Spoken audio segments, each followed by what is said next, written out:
Ignition sequence start. 6, 5, 4, 3, 2, 1, 0. Liftoff. We have a liftoff.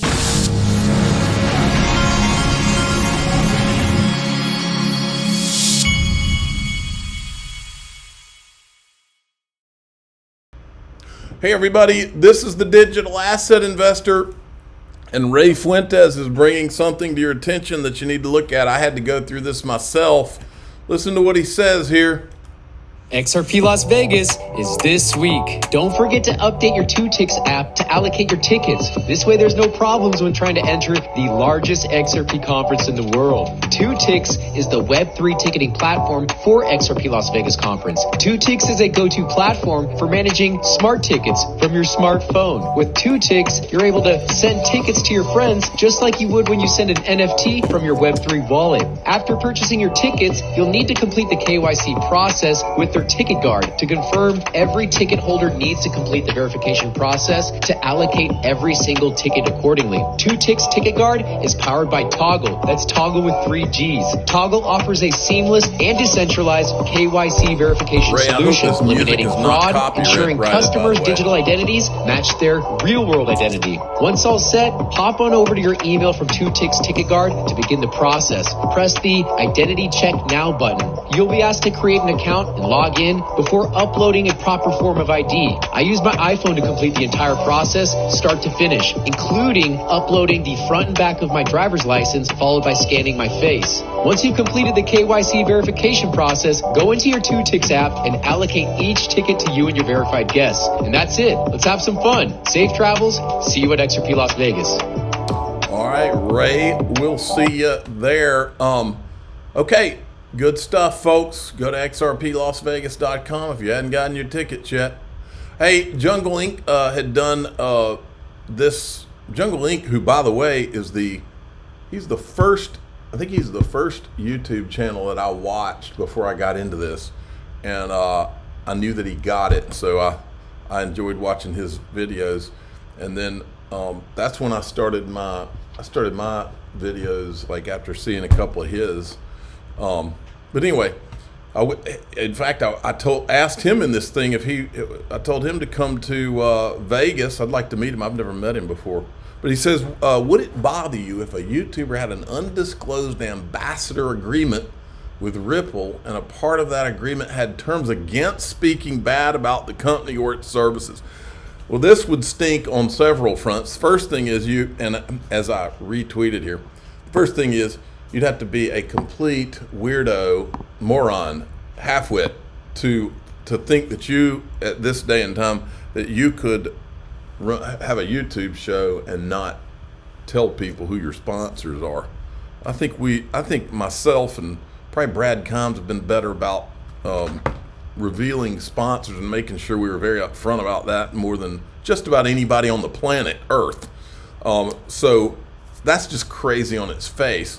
But not only that, but I don't even know what an ambassador. I don't know exactly what an ambassador agreement means. I'm assuming that means you're getting paid something for talking good about Ripple. Ripple's never paid me anything, and I wouldn't accept payment even if they offered to pay me anything. And that goes for Brad Gomes too. I can say that for 1,000% sure on him. Ripple has they're sponsoring his conference now. He's told people that 1,000 times. That's different. But then it says, but the other part of this is, part of that agreement has terms against speaking bad about the company or its services. Now, I wouldn't do that with anybody that I can't. Nobody I've ever done business with has said you can't talk bad about us. Or that's kind of like a thing where if you have to say something like that, it's kind of that's just a weird conversation. It just wouldn't come up. But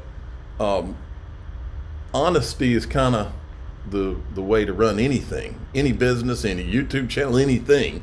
And so I don't know where he pointed to this right here, and I don't know who that is. It looks like it's an imposter account there. I don't even know who that is that would have even written that. But I don't know what he's talking about. It looks like he thinks like somebody's told him that or whatever. But he ought to just tell everybody who told him that and put that out in the air. Okay, 200K Bitcoin loading. But I did tell Jungle Inc. to come to Vegas. The coffee is on me. It's on me for everybody. I am the official sponsor of the cinnamon coffee stations of XRP Las Vegas. Bridge Capital's Anthony Scaramucci, the Mooch, believes that we will be seeing a $200,000 Bitcoin within a year. Love it. That's kind of bull energy I want in my life. He believes the 200% rally will be fueled by heavy bids from ETFs, wirehouses, broker-dealer offices, the 401k market. It's coming, man. In the CNBC interview, he also admitted that he was a former skeptic, but that he eventually saw the light. He realized that Bitcoin was ticking all the right boxes and avoided central bank manipulation.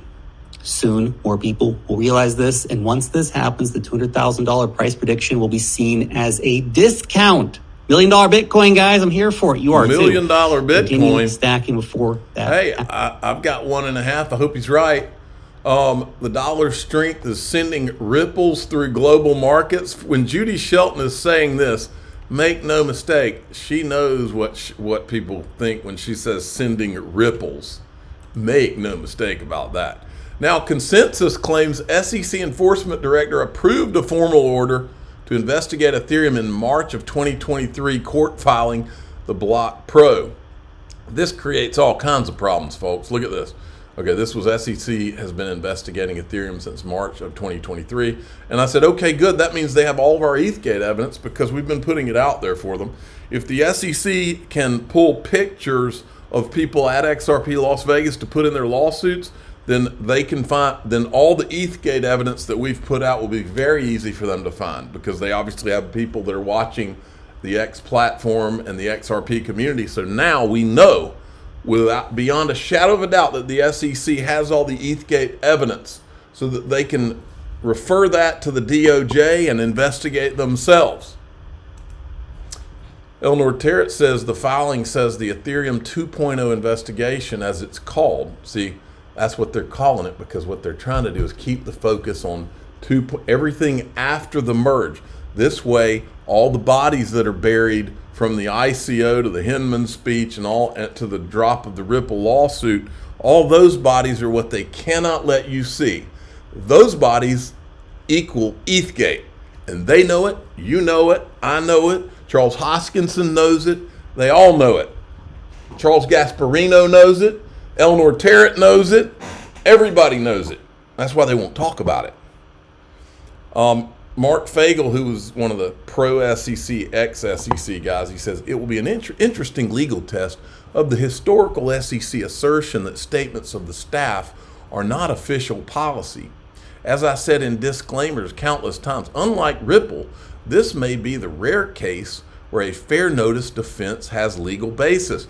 Makes you wonder if Bill Hinman and Jay Clayton did just the Bill Hinman speech so that further down the road, if somebody did go after ETH, that the Ethereum guys would have this fair notice defense. And they could point to him and say, no, he met with us, he gave a speech, all of that. That's what it makes you think, that they rigged this thing, folks. Check this out. Meta Lawman, who is one of the good guys, who did save me and get my X account back. April 2023, SEC approves a formal investigation into Ethereum.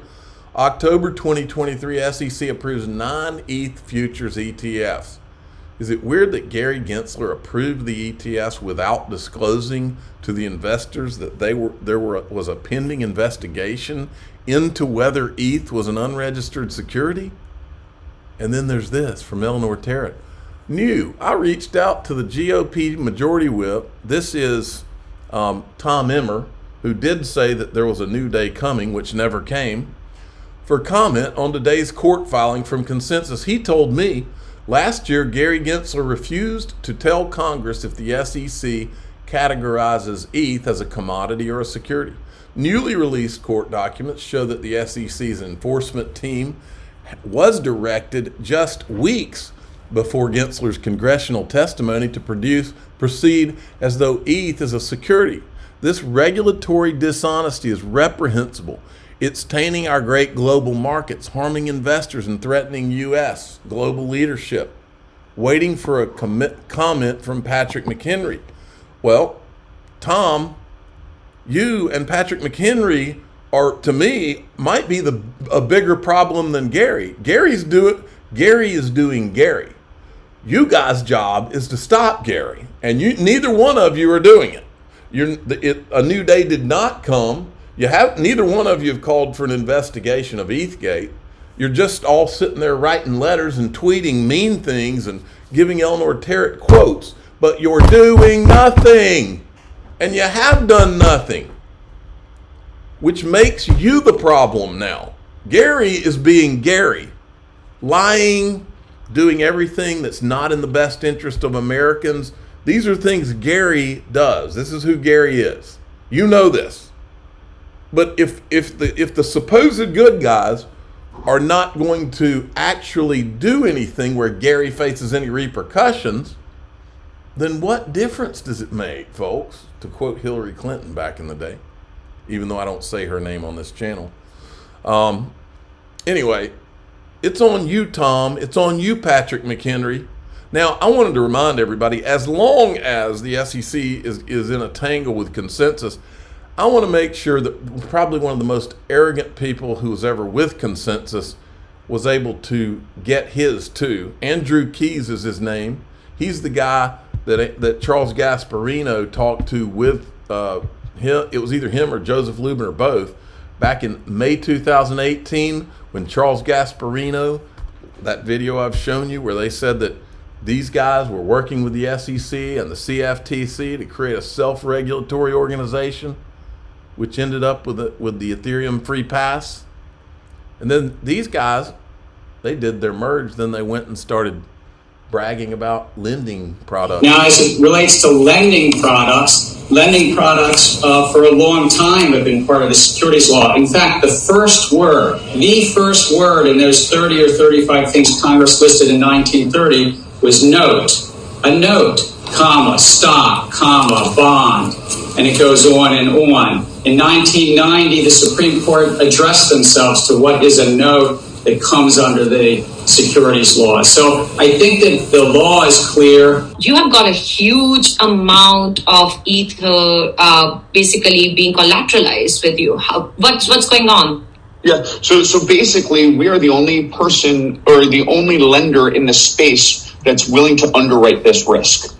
I have been part of the Ethereum community from inception, and I believe in the technical roadmap, and I will basically create the technology to hold the validator keys and the withdrawal keys. And basically, we are the only ones in the space that are willing to underwrite basically this illiquid asset, which is staked Ether.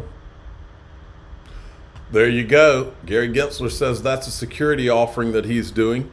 I think I'm going to cut it off here and we'll go into the group. And in the group, we're going to do some finalization on XRP Las Vegas. I'm going to tell you kind of what I'm going to do behind the scenes. But let's go and show some stuff on stablecoin stuff here and about Tether too. I'm the digital asset investor. I'm not an investment advisor. This is for entertainment purposes only. Please subscribe, hit the like button, and tell your friends and family. Here we go.